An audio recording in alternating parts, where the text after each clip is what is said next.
Hey guys, welcome back to Jian's 5th lesson. Today it's gonna be me, your boy Jose.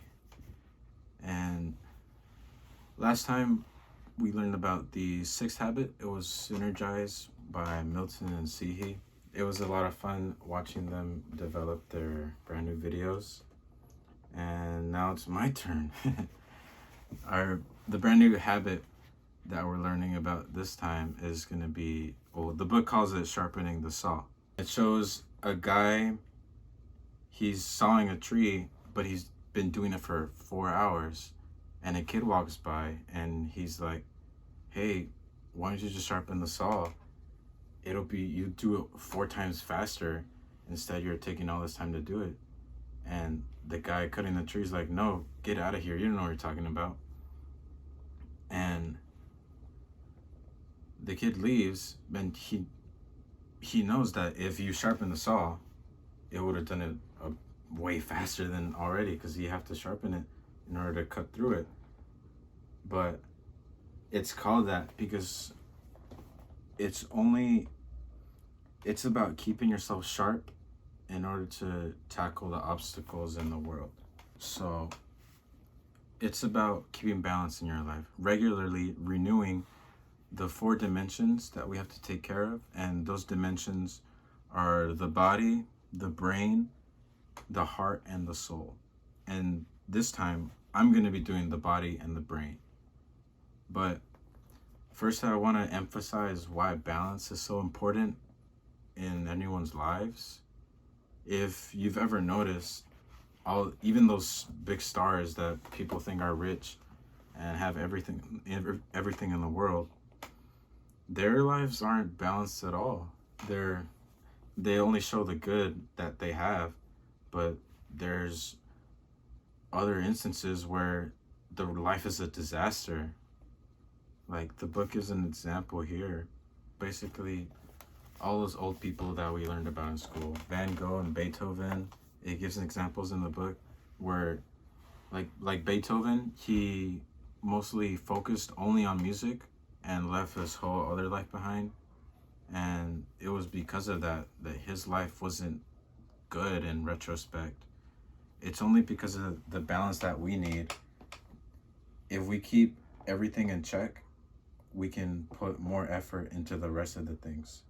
So if you do good on your body and nothing else, you don't work on the heart or the mind, you're just gonna be this guy who has no emotion. It's hard to be friendly with people, especially when they're not to you. So it's our jobs to sharpen our minds and our hearts and be friendly to them, even though we know it's hard for us to be friendly to them if they're acting like jerks. So this habit is basically just tells us how we need to take care of ourselves. And right now I'm doing mind and body. So to start off with body, taking care of your body is what everyone basically tells you, but there's a deeper meaning behind it. Taking care of your body can mean exercising, not eating too much candy or fat, but in reality, everyone always says this: you are what you eat. So it's our jobs to take care of our bodies and be healthy. I want to emphasize that the body is something very sacred. We're the only living things that have these bodies. God gave us that gift where we're the only living things that can walk, have thumbs, eat like we do, and speak. So it's our responsibility to take care of that body. The Bible says over here in 1 Corinthians 3:16, do you not know that you are the temple of God and that the Spirit of God dwells in you? If anyone defiles the temple of God, God will destroy him. For the temple of God is holy, which the temple you are. So it's very important for us to take care of our bodies. It's not just something we mess around with. God gave us that. God gave us our bodies, so don't you think we should take care of it. Like, it's us. You take care of your body, you take care of yourself. And you don't want to be all lazy and inactive all the time. So in talking about how important our bodies are, nutrition is something that we really have to watch out for. And there's two steps for taking care of our bodies concerning nutrition, exercise. The first step is knowing that you are what you eat. Our first step is to listen to your body. And stuffing your body with just garbage food. I know everyone likes going out to eat, but it can't necessarily be healthy all the time. Like going out, only eating fries, all like greasy food, deep fried. It's very important that we watch how we know what we're eating and not just endlessly stuffing our mouths and being unhealthy, because then being unhealthy gets us tired, and without the nutrition from healthy food, we won't have the energy to do anything. And our bodies were designed by God to be always active, doing and working with laboring, working. So it's important we keep our nutrition up. And that goes into the second rule. We have to be moderate and not go extreme. And what I mean by not being extreme is that you can't be like, oh, I'm only gonna eat pure green every single day. I'm only gonna eat a tiny bit of food, only water for the rest of the day. And then, or it can be unhealthy too. I'm gonna eat fries every day, ice cream. But if you do that, it's even if you switch back and forth, that's severely unhealthy. Instead of going extreme, you have to moderate yourself. And I know everyone's always showed you this, but the food pyramid is very essential in everyone's lives, and it's important that we follow it. And I know sometimes we don't know that we're even following it, but people like your parents that still cook food for you, they know what they're doing and not giving you the same food every day. If you eat the same thing every day, it's not going to be the healthiest thing. So with my parents, we try to eat something different every day. That's a part of our food pyramid, and we all get every essentials that we need. We get it, and with that good nutrition that you would be getting comes exercise. And I know when you think exercise, like, oh, but whenever I do it, it hurts, or I wake up sore. Well, if you wake up sore, it's because you're not exercising. And this is not everyone's perfect, and this is also on me. I don't exercise as much as I have to, and I know I should be, and I'm still working on it. Exercising lets you build up on that body that God gave you, and it's basically taking care of what he gave you. He gives us that responsibility, so that he gives you a responsibility to take care of your body, especially now where technology is everything and expanding. Before the pandemic, no one would go outside or exercise as much as we should be doing. With exercising, I know there's a lot of problems where, oh, I only exercise so I can look good, but that's not bad, but it's mostly just to take care of yourself. And there come situations where exercising can get too much of an obsession for you. Being obsessed with exercise isn't bad, but it comes to a point where you're only exercising for your appearance. And if you exercise just for your appearance, then it comes to a point where you start comparing yourselves to other people. Like, I know that every time you go to a Fiesta or a Walmart, you see all those magazines hung up by the registers.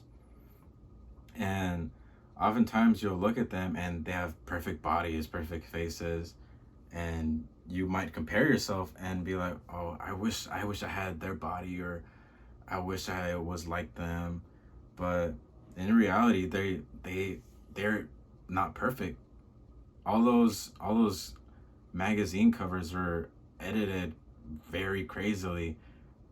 There in the book, it gives an example where there was a Cosmopolitan magazine, and they paid like $2,000 to get the cover and to remove all blemishes, to add curves. It's all in our minds. No one's perfect. Only Jesus is perfect. And exercising is to take care of ourselves, not to make us look better and look better than everyone else. The last thing I want to add about taking care of your bodies is it sometimes life can get hard, and there's certain people that will turn to drugs. And if you know it or not, drugs harms both your mind and your body. The more drugs you take, the harder it is to get rid of them. I know it's always, oh, I can stop whenever I want. But if you're really having trouble with drugs, it's never a bad idea to open up. There's a lot of people you could go to. You can go to your parents or youth leaders. You can talk to us, the GN leadership. We won't turn a blind eye on you. We'll help you. But it's really important to build a rejection against the drugs. If you use drugs, it's basically like you're abusing your own body. You're harming it, and it will leave long-lasting effects for the rest of your life. And it's important to build a mindset to allow you to reject those drugs. And the book gives us a list, or a step-by-step list that can help us build that rejection. So step 1 is to ask questions. It could be whether you are or you're not taking drugs. Asking questions can mean, why would I be smoking? Or why am I smoking? Why am I doing this? And then for step 2, you name the trouble. It could be, I'm underage and smoking is illegal. Or if I keep smoking, I'll smell bad. And then step 3 would be, name the consequences. The consequences would be, I'm underage, smoking is illegal. If I get caught, I could get arrested. I can get in trouble with my parents. You don't want that. Then for step 4, you would suggest an alternative. What would I do, and what should I do instead of taking drugs? Why? I'd rather go play video games with my friends or hang out with my friends instead of smoking or drinking. And then you go to step 5 would be take off. I didn't experience this in the academy, but I know that in public schools there can be situations where you see teenagers smoking or drinking, and they'll be like, hey, come over here, join us. And there could be a mindset where you're like, if I go with them, I'll be with the cool kids where everyone always wants to be. But you have to develop that mindset where getting out of that situation is the most important thing. If you get out of that, you're denying all that temptations for drugs, alcohol. And in denying that, you're taking care of your body, whether you know it or not. And they may call you back and be like, hey, why are you going away? It's just smoking. Nothing's gonna happen. Where that's not true. There's always a consequence to everything in whatever you do. So if you start smoking or drinking, there's gonna be huge consequences that'll hurt your body in a really bad way. It's breathing problems, vision. It can even go to cancer, and that's very hard to put on someone. You don't want to start building up an addiction and then end up passed out one day and your parents find you like that. If it was me, I wouldn't want to put anyone through that stress. So it's up to you to take care of your body like that. You have to reject all the temptations that may be given to you. That's taking care of that for taking care of your body. But with taking care of your body, we go into taking care of your brain or your mind. Taking care of your mind is very important. It can mean up to your education and your mental health, which is very important. Can is mental health is something that we should always be looking out for, which I feel is a lot more important than physical health. And if you're ever in trouble or sad or want to talk to someone, you can always talk to us. But in taking care of your brain, the brain is one of the most amazing of God's creations. God gave us our minds, and we have accomplished so many things. We have houses, we have light, we have power, we have so many inventions, and we're still going. Everything's it's all because of our minds that we've accomplished everything. But in taking care of our minds, it's about sharpening our minds. The more we know, the more equipped we would be to tackle life. And then taking care of your mind or your brain, you might think, oh, he's just going to talk about do good in school. Well, no, taking care of your mind can come through anything. It can be through school, but it can be through hobbies, jobs, or sports. It's not all about just reading and studying for tests. And there are many ways to sharpen your mind. It could be traveling, it could be playing games. Yeah, video games. Video games can improve your mind. Like, you solve puzzles. Even just reading can help you in general. That's why school is so important. But you have to know that, especially in school, there might be certain subjects where you're like, oh, I hate this subject, I'm really bad, I wish I could do better, but I know everyone else does way better than me.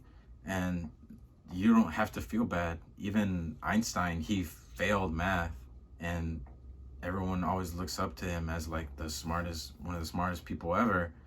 But it's all about finding what you're good at and developing on that, so you can show what you really can do, and that sharpens your mind in order for you, and so that you can tackle the world. And school isn't our only resource. There are many resources. It could be people, it could be places, it could be ideas. There's not just one source of knowledge.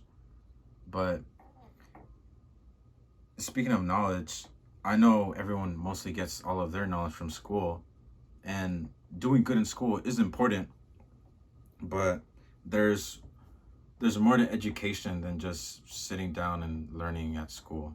So with the importance of school, I know school is really what brings out the knowledge inside of you, so you can develop your career and your future. But it's important that we want that knowledge, that education. School is important, but it's important that we actually learn what they're teaching us about, because we can learn and sit down and do our homework, but there's instances a lot of people have done this, especially me, where we cram everything until the end and study right before we take the test, and we can pass, but did you really learn anything? It's important that what they teach us, we retain it and not just let it slide out of our minds. That sharpens it. And the grades are important, but it's really essential that you know what you're doing, because with that knowledge it's what gets you your job and what you want to do in life. And there's a list of important things that will help you get into that job or whatever you want to do in life. And the main things that people look at, especially when like filling out applications and giving out resumes, number one is the desire. How badly do you want it? How badly do you want to get this job or this position? And then they look at your test scores. Like, your SATs, the STAR test, all that. And they also look at your background, your extracurricular activities. They look at what you do, what's your outside life, not just inside school or wherever you're gonna apply for. They're gonna look at, oh, do you help the community, play any sports? It's not just about who you are or what you're applying for. They have to look at your background, see what you're doing in real life, not just the person you're trying to be, where you're going. And then the fourth one is, they'll check on recommendations. They'll go to outside sources and they'll call people up and be like, hey, is Jose really, is he really a good guy? Should I hire him? Should I put him here? Do you think he's up for it? And it really depends on what they say, because if they ask you who you are and what will you do for the well, let's say that you apply for a company, what will you do for the company? Then you can say all these things, but they never really know if you're telling the truth. So if they ask someone else about you, then that's someone who they know that they won't really lie about us. They'll tell the truth about you, and what they say can affect what they do for you. And then they can look at your GPA, see how well you did in school. This is mostly for, I guess, college applications. They'll check how you did in school, your GPA. And then the last one is your communication skills. How do you talk? Do you work well with others? Are you a team player? Because if you don't work well as a team, then how are they gonna hire you for a job you're applying for? But most importantly, they want to see that the evidence that you will succeed and do better as they accounted for. And as you attempt to build and sharpen your mind, there's gonna come these mind barriers. There's 3 basic mind barriers that you have to watch out for. Those being screen time, where it's what it sounds like. How often are you looking at your phone? How often you're playing games? I know this is something I have to work on, where you just sit around all day and, I don't know, play Fortnite or raid Shadow Legends or watch YouTube. But it's really all something we have to watch out for and keep track of, because if not, we're distracting ourselves from sharpening our minds. Because you could have done a lot more than you could have if you didn't waste all that time on the phone or on the games. The second barrier is called the nerd syndrome, which is basically, oh, I don't want to be smart or get all these grades because that's what nerds do. I'm not a nerd. I don't want to be a nerd. But that's that's not true. The more we know, the more equipped we are to tackle obstacles in life. The more brains we have. You have to take pride in what you know. Don't be all sad, like, oh, he called me a nerd and that's the cool kid. No, but in reality, you might be way smarter than them, and you have to take pride in what you know and your mental abilities can do for you. And that can go into the next point, which is pressure.